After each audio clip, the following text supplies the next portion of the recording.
नमस्कार दोस्तों, नई भर्ती चैनल पर आपका हार्दिक स्वागत है। एक और नई भर्ती के साथ बीएसएफ की हेड कांस्टेबल की भर्ती निकल चुकी है, जिसमें आपकी दो तरह की पोस्ट निकाली गई हैं। एक आपका आरओ और दूसरा आपका आरएम। आरओ का मतलब है रेडियो ऑपरेटर और आरएम का मतलब है रेडियो मैकेनिक। इस वीडियो में हम डिस्कस करेंगे वैकेंसी डिटेल्स के बारे में, क्वालिफिकेशंस के बारे में, फिजिकल क्वालिफिकेशंस, एज और सैलरी क्या दी जाएगी लगने के बाद। ये सारी चीजें हम देखेंगे। उसके बाद हम एनालाइज करेंगे कि ये फॉर्म हमारे लिए कितना लाभदायक हो सकता है, फॉर्म भरना चाहिए या नहीं, और कितने कैंडिडेट्स यहाँ पे फॉर्म अप्लाई कर सकते हैं, क्या इसका कंपटीशन रहेगा। ये सारी की सारी चीजें हम इस वीडियो में एनालाइज करेंगे। चलिए शुरू करते हैं। सबसे पहले हम देख लेते हैं इंपॉर्टेंट डेट्स कौन कौन सी दी गई। स्टार्टिंग डेट आपकी फॉर्म भरने की रहेगी आपकी 20 अगस्त 2022 से आप स्टार्ट होंगे रात को 11 बजे से, और लास्ट डेट है आपकी 19 सितंबर 2022 रात को 12 बजे इसकी डेडलाइन खत्म हो जाएंगी। नेक्स्ट आपका वैकेंसीज को दो पार्टों में डिवाइड किया गया है। 75% आपकी जो ली जाएंगी डायरेक्ट एंट्री से, और 25% होगी आपकी जो कोटा है डिपार्टमेंटल कैंडिडेट्स के लिए बीएसएफ के। तो ये दो तरीके से वैकेंसीज को बांटा गया है। यहाँ पे आप देख सकते हैं जो 75% जो कोटा दिया गया है उसके अंदर 10% है आपका ईएसएम के लिए, एक्स सर्विसमैन के लिए, और 5% आपका सीए के लिए। सीए का मतलब है कंपनसेट अपॉइंटमेंट के थ्रू।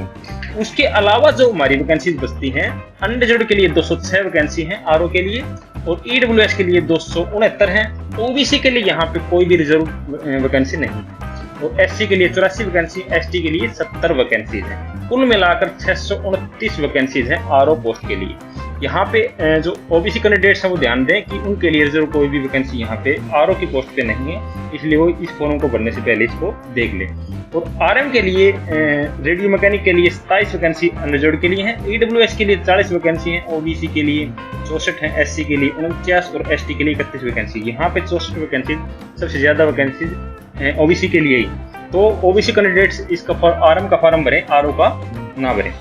उसके बाद जो 25% कोटा दिया गया है उसमें आपकी आरओ के लिए कुल मिला के 246 वैकेंसी है, और एचसी आरएम के लिए आपकी 82 वैकेंसी। यहाँ पे एक चीज नोटिस कर सकते हैं, आपके अनरिजर्व्ड ईडब्ल्यूएस और ओबीसी को एक ही कैटेगरी में रखा है, अलग से एससी और एसटी के लिए रिजर्व वैकेंसी दी गई है, जो कि डिपार्टमेंट के अंदर जो भी कैंडिडेट्स हैं उनके लिए। अब नेक्स्ट हम देखते हैं फिजिकल स्टैंडर्ड की क्या जरूरी क्या होना चाहिए इस वैकेंसी को फिल करने से पहले, फॉर्म फिल करने से पहले हम ये देख लेते हैं।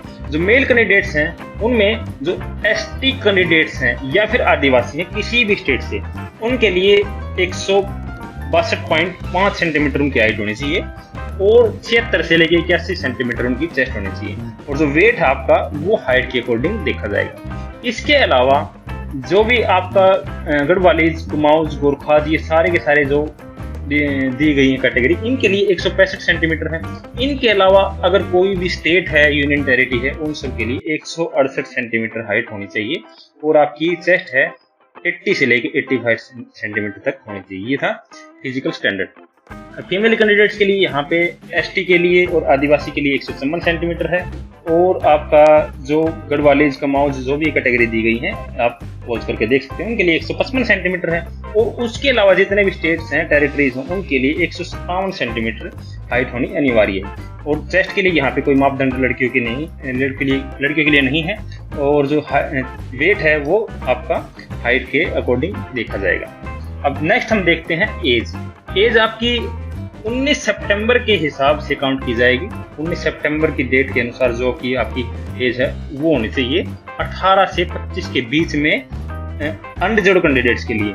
एज रिलैक्सेशन यहाँ पे एससी, एसटी, ओबीसी को और other categories, other special categories को जो दिया जाता है वही है। एससी के लिए आपकी 5 साल की छूट है, एसटी के लिए भी 5 साल की है, ओबीसी के लिए 3 साल की छूट है, और बाकी सभी कैटेगरीज को इसके अकॉर्डिंग सबको जो रूल है उसके अकॉर्डिंग दिया गया है। नेक्स्ट आपका सैलरी हम देख लेते हैं लगने के बाद में।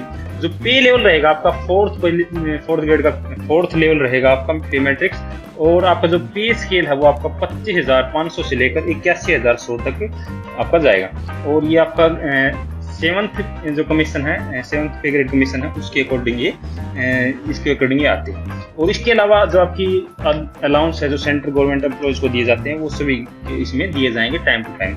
और इसको मिलाकर अगर हम काउंट करें तो 25,500 में आपके कुल मिला के अलाउंस मिला के आपकी शुरुआत में सैलरी 30 से लेकर 32,000 तक होगी। तो ये आपकी जो अनुमान है सैलरी का ये आपकी शुरुआत में ही होगी। अब नेक्स्ट हम देख लेते हैं एकेडमिक क्वालिफिकेशंस क्या क्या होने चाहिए। एचसी के लिए आरओ की पोस्ट के देख लेते हैं। रेडियो ऑपरेटर की पोस्ट के लिए 10th क्लास होनी चाहिए आपकी आईटीआई के साथ, 2 साल की आपकी आईटीआई होनी चाहिए, आईटीआई का सर्टिफिकेट होना चाहिए। और सर्टिफिकेट आपका किस सब्जेक्ट में होना चाहिए, रेडियो एंड टेलीविजन के अंदर हो सकता है, इलेक्ट्रॉनिक्स के अंदर, कंप्यूटर ऑपरेटर का, programming assistant, data preparation and computer software, general electronics and data entry operator. इनमें से किसी भी सब्जेक्ट में आपका आईटीआई का सर्टिफिकेट है 2 साल का तो आप अप्लाई कर सकते हैं। इसके अलावा अगर आपकी 10th और 12th आपकी पीसीएमसी फिजिक्स केमिस्ट्री और मैथ से है, मतलब कि नॉन मेडिकल से है, और वो आपकी होनी चाहिए 60% आपके मार्क्स होने चाहिए एग्रीगेट कुल मिला के। तो ये अगर आपकी तो ये 2 कंडीशन होनी चाहिए या फिर ये दोनों होने चाहिए, ये आपकी अनिवार्य है। उसके अलावा आरएम की पोस्ट के लिए, रेडियो मैकेनिक की पोस्ट के लिए आपकी 10वीं होना अनिवार्य है मैट्रिकुलेशन। उसके अलावा 2 साल का आपका सर्टिफिकेट आईटीआई का सर्टिफिकेट होना चाहिए। ये सारे के सारे सब्जेक्ट ये दिए गए हैं, radio and television, electronics, computer operator, programming assistant, ये सारे के सारे वीडियो पॉज करके आप देख सकते हैं। अगर आपके पास आईटीआई नहीं है, आईटीआई का सर्टिफिकेट नहीं है, तो आपकी 12th होनी चाहिए पीसीएम से 60% मार्क्स के साथ। 60% मार्क्स आपके एग्रीगेट हैं। एग्रीगेट का मतलब होता है कुल मिला के आपके सारे सब्जेक्ट में होने चाहिए 60%। और नेक्स्ट हम देखते हैं इंपॉर्टेंट पॉइंट्स हम जान लेते हैं इस भर्ती से रिलेटेड फॉर्म भरने से पहले, जिनका हमें पता होना चाहिए। जो इसकी नोटिफिकेशन निकाली गई है उसमें आप एक चीज देखने को मिलेंगे कि है टेम्परेरी बेस पे है, जो कि आगे चलकर परमानेंट हो सकती है। अब इस बात की बिल्कुल भी आपको चिंता नहीं करनी है, क्योंकि हर एक जो गवर्नमेंट जॉब होती है वो शुरुआती समय में टेम्परेरी बेसिस पे ही निकाली जाती है। और जो उनका वो जो टेम्परेरी जो पीरियड होता है उसको हम प्रोबेशन पीरियड बोलते हैं, प्रोबेशन पीरियड। तो उसके अंदर कोई भी एम्प्लॉय है वो टेम्परेरी ही रहता है, उसको बड़े अधिकारी किसी भी गलती पाने पे हटा सकते हैं, वो टेम्परेरी हो सकता है, और उसके बाद वो परमानेंट होती है। तो ये आपकी बिल्कुल परमानेंट है, और ये बेसिक सा जो रूल है जो नौकरी लगने से पहले सबको बताया जाता है, सिर्फ उसी के बिहाफ पे ये लाइन लिखी गई है। तो ये बिल्कुल परमानेंट जॉब है, आपको इसकी बात की बिल्कुल भी चिंता नहीं करनी। अब नेक्स्ट हम देख लेते हैं जरूर चीज, फॉर्म फिल काउंट। इसमें मेरे अनुसार 1 लाख से ऊपर फॉर्म भरे जाएंगे, क्योंकि यहाँ पे आईटीआई और आपकी पीसीएम की जो क्वालिफिकेशंस हैं, इनको आईटीआई और पीसीएम की जो क्वालिफिकेशन है वो कम स्टूडेंट्स की होती है, सभी स्टूडेंट्स इसको फॉर्म नहीं कर सकते। उनके हिसाब से अगर देखा जाए तो 1 लाख से अबव फॉर्म भरना, 1 लाख से 1,20,000, 1,10,000 तक ये फॉर्म यहाँ पे फिल किए जा सकते हैं आसानी से। और इतने कम क्यों? क्योंकि एक ये जो आपकी नेशनल बेस पे है बीएसएफ की जो वैकेंसी है वो ऑल इंडिया लेवल पे होती है, तो इसलिए ऑल इंडिया से ये फॉर्म भरे जाएंगे। परंतु जो मेनली फॉर्म भरे जाते हैं वो आपकी हरियाणा, पंजाब, यूपी और राजस्थान, जो बीच वाले बेल्ट है इसके अंदर से फॉर्म भरे जाते हैं। तो इन कैंडिडेट्स इसी ज़्यादा मात्रा में भरेंगे, जो कि आपका 1 लाख उससे ज़्यादा हो सकता है। और जो स्टेट्स होते हैं उनसे हरियाणा और यूपी, राजस्थान की उसमें कंपैरिजन में कम फॉर्म भरे जाते हैं। तो यहाँ पे आपके 1 या 1,20,000 तक फॉर्म आसानी से भरे जा सकते हैं, उससे ज़्यादा होने की गुंजाइश है, कम होने की बिल्कुल भी नहीं है। और रही बात कंपटीशन की, कंपटीशन यहाँ पे ज़्यादा देखने को मिल सकता है, फिजिकल यहाँ पे नहीं है। ओनली आपका जो एग्ज़ाम होगा उसी के बेस पर आपका सिलेक्शन होगा। फिजिकल भी हो सकता है इसके अंदर, क्योंकि ये जो वैकेंसी है जो बीएसएफ की है तो फिजिकल भी हो सकता है। परंतु अभी जो नोटिफिकेशन निकाली गई है उसके अनुसार कोई भी यहाँ पे नोटिस नहीं दिया गया है, और इसका जो नोटिफिकेशन है वो आपकी लिंक में आप देख सकते हैं। अब नेक्स्ट हम ये देख लेते हैं कि हमारे लिए जॉब कैसी रहेगी अगर हम आगे चल के पढ़ना चाहें किसी और जॉब में प्रमोशन के लिए, या फिर इसी जॉब में पढ़ने की कोशिश करें। तो इस हिसाब से देखा जाए तो ये एवरेज है, ज़्यादा हमारे लिए कम वो भी नहीं है, बेस्ट भी हम इसको नहीं कर सकते हैं। तो ये एवरेज कैटेगरी में आता है, ज़्यादा इसमें हार्ड वर्क नहीं होगा और पढ़ने का टाइम आपको ठीक ठीक इसमें मिल जाएगा।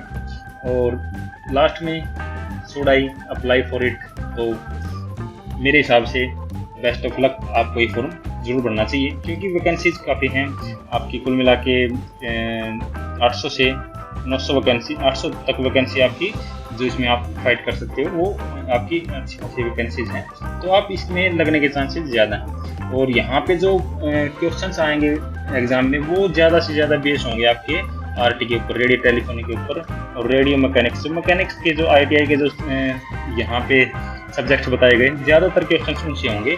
उसके अलावा जो थोड़ा पोर्शन होगा आपका वो मैथ्स और आपका GK और आपका रीजनिंग और इसके अलावा आपका जो इंग्लिश है, इनसे थोड़ा थोड़ा पोर्शन होगा और ज़्यादा पोर्शन आपका होगा RT और RM से, ये सब्जेक्ट से। तो इसकी जो ऑफिशियल वेबसाइट है वो है, ये हम यहाँ पे मेंशन कर दी है मैंने, और वीडियो की लिंक में भी आपको ये मिल जाएगी, यहाँ से आप फॉर्म फिल कर सकते हैं। तो ये सारी की सारी इंपॉर्टेंट चीज़ें थी इस भर्ती से related. Thank you very much. अगर वीडियो के माध्यम से आपको कुछ अच्छी जानकारी मिलती है तो आप चैनल को सब्सक्राइब कर सकते हैं। Thank you very much. Have a nice day.